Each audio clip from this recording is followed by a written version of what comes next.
midterms and emerge in November as stars of the Democratic Party, will take a look at running in 2020. There's no longer a sense that you have to serve for a long time at the state or federal level before you run for president.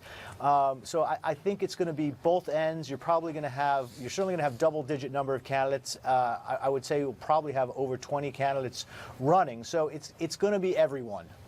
I doubt there's too many people rushing to become the chair of the geriatric caucus, Ryan, but nonetheless, probably an apt comparison.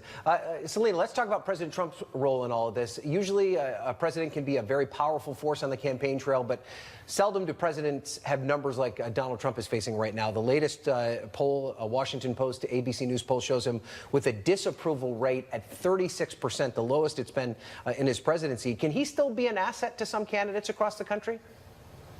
Sure. I expected that in red state, in particular in red state Senate races, so in Montana and in North Dakota, in Indiana, West Virginia, those states where Trump won, Missouri, those are states that Trump won by large percentage points, in the upper double digits. So even if the Republican candidate running in any one of those Senate seats maybe gets 10 percentage points less, they still may be padding their a possible win by 5 to 8 percentage points. So I think in the Senate races, he's going to be very effective.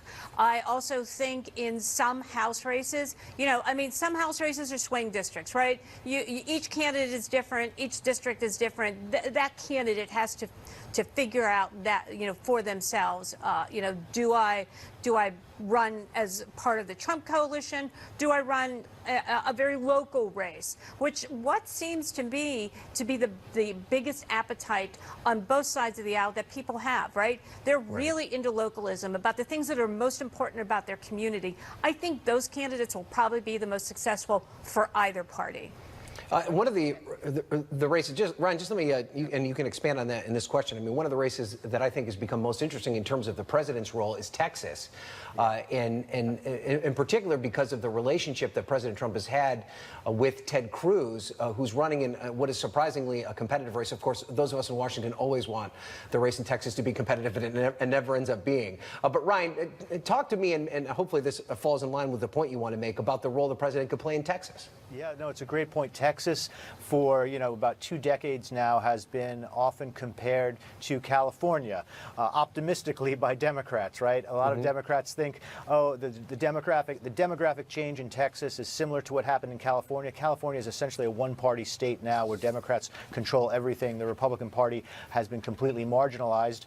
A lot of people think that one day Texas could look similar to that. It has not happened, and Democrats are repeatedly frustrated by their inability to sort of mobilize some of especially the Hispanic community in Texas as a reliable constituency.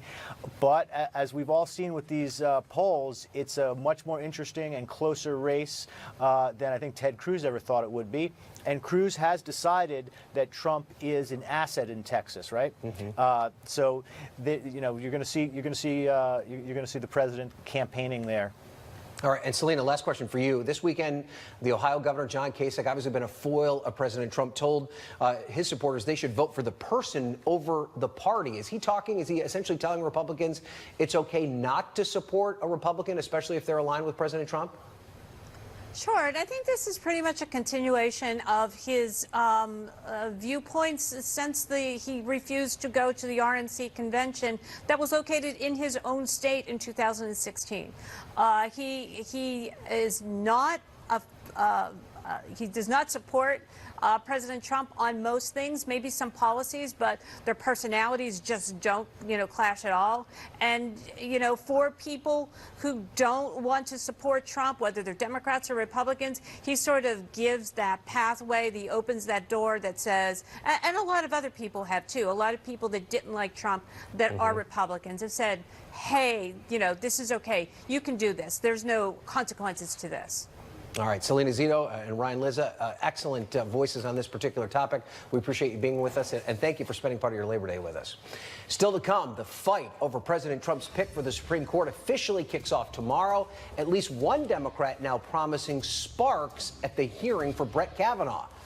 Plus, it keeps getting uglier. A racist robocall targeting the Democratic candidate for Florida, Kavanaugh, kicks off his Senate confirmation hearings tomorrow.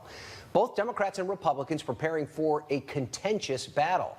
Suzanne Melvo joins me now. And Suzanne, what are lawmakers telling you? Well, as you can imagine, Ryan, most lawmakers put this on the back burner for a few days as they focused on paying their respects to Senator John McCain. But earlier in the week, I did speak with both Senator Dianne Feinstein, the top Democrat on the Senate Judiciary Committee, as well as Senator Dick Durbin about what they wanted to hear from Kavanaugh in these hearings and also in the private meetings with him. So they both told me they were very frustrated in what they say was a real lack of transparency from the nominee and from this White House because of the lack of documents coming their way. Kavanaugh has an extensive legal record as a federal judge for the U.S. Court of Appeals and the D.C. Circuit, having issued more than 300 opinions and dissents. So he's an open book in that area. But the Democrats, they're complaining that the Republican colleagues on the same committee are handicapping their ability to truly assess this nominee by hiding Kavanaugh's record at the White House counsel's office from the public and just allowing the senators essentially to see this.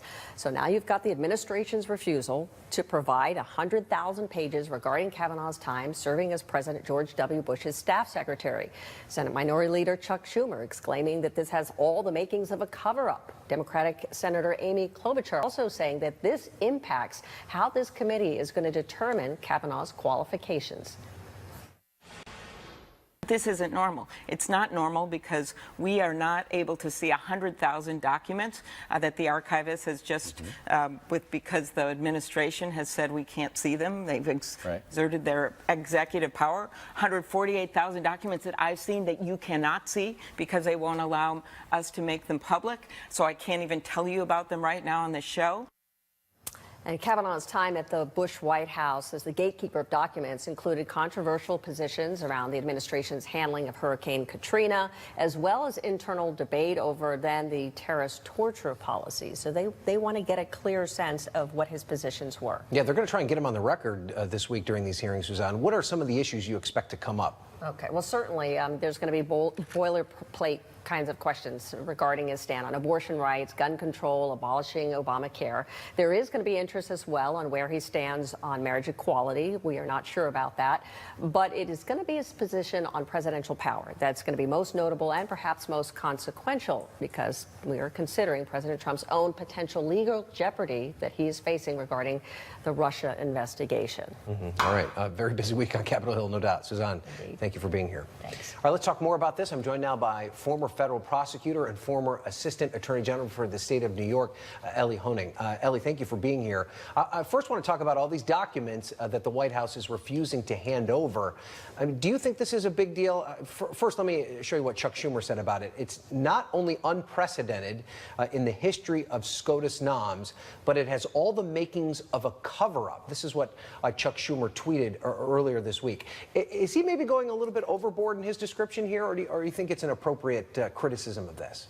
I'm not sure there's evidence of a cover-up, but I'd certainly be concerned if I was a Democratic senator on the Judiciary Committee. I'd be asking the question, what are we hiding here? What is being kept away from us? And an important wrinkle here is the Bush administration, which Kavanaugh worked for, has said, go ahead. Generally, the instruction from the Bush people has been turn over as much as you can. It's the Trump people who have said, no, we're going to hold back these 100,000 documents. So I think it's absolutely appropriate for the senators on that committee to ask why and what's being kept from us. It's not as though we don't know about Kavanaugh's background, particularly his background as a judge. He has hundreds of different court decisions.